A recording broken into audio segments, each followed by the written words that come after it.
Hello everyone and welcome to HERORC.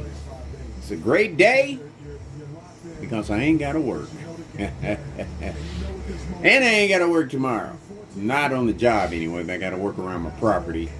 But in the frame you see my ultimate hauler. I don't know if you can tell that it looks a little bit taller. Yes, I did get the Desert Lizards in. I've got them on the driver's side and two front tires. I just need to do the passenger side back.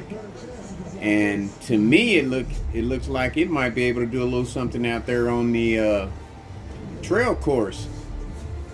And we'll find out a little later on today once I get all of this done. And of course, I got the playoffs on. You got the Knicks and the Pacers about to go at it here in about, oh man, probably 15-20 minutes. And you know, I don't get deep into it the first part of the game. I wait till like second half.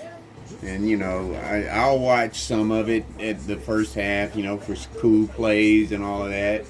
And to see who's actually dominating, which sometimes it's hard to tell in the playoffs because one team could be dominating at one time and then the other team will come back and do the same thing. I just hope it's a great game. Neither one of them are my favorite teams. I just want to see a great game.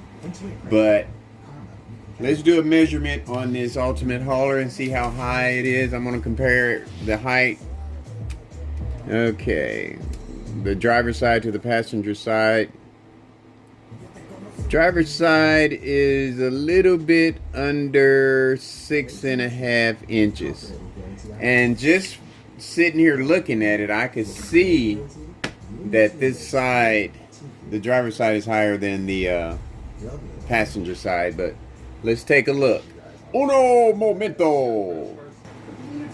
Oh yeah, just turning around on the other side, flipping it around, and you could see the difference.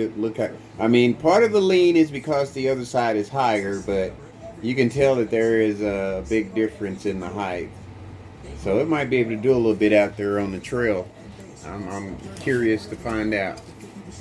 All right. Oh yeah, look at that difference. Oh my goodness. We had, well, just under 6.5 over there. So it's about 1.5 inches difference, which I'll say, no, yeah. Well, it's about, what is it, 5 inches right at?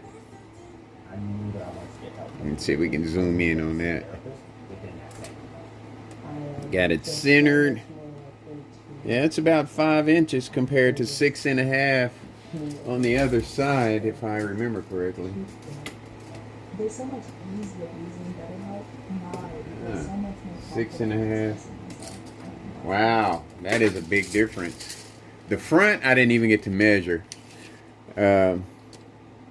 It's 6. I didn't measure until after I did the shocks. I should have measured before I changed the shocks around. But then the front part gave me a little trouble because you know, Desert Lizard shocks, you get the ball for the snaps in to the part of the shock that goes into the axle, but the top part you don't get that part. So this is the shock that came off of the front.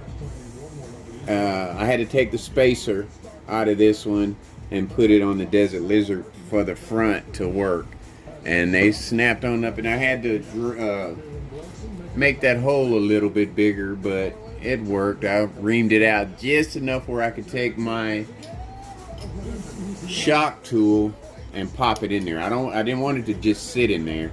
I wanted it to pop in there and be snug, and it worked out perfect. So I don't want this video to be long because I'm going to do one here in about an hour or so to go close the gate, and we're going to go out on the course, depending on what's going on with the game though. So, and then I'm going to call it early tonight, try to get up early and tackle my yard again. You got to move some dirt around, which, you know, that's not neither here or there when it comes to, I know I'll say this, Hero RC Plus, because I talk about a little bit about everything, you know. But the main topic is my vehicles. But yeah, she's almost ready to roll. The back is pretty easy. I mean, I just got to take this fender off, 3 screws, and the shock, and disconnect. Take the tires off. Disconnect the bottom part of the shocks from the axle. Take the fender off, and then everything just comes on off. Because, you know, it's got the shock towers up under there that the shocks are connected to. And the fenders are tied into these shock towers. So once I disconnect the fenders and the bottom of the shock from the axle, they come right off, and that's no problem. So I'm figuring maybe 15, 20, 30 minutes to get it done. So the next time I make a video today, it will be me outside cruising my ultimate hauler. I don't know which vehicle I'm going to throw on the back of it, because I'll probably take it across the course too, because I haven't did my trail course in a while and I'm missing it. You know, all the stuff going on, I can't get out there and do much. But people, I will see you on the flip side.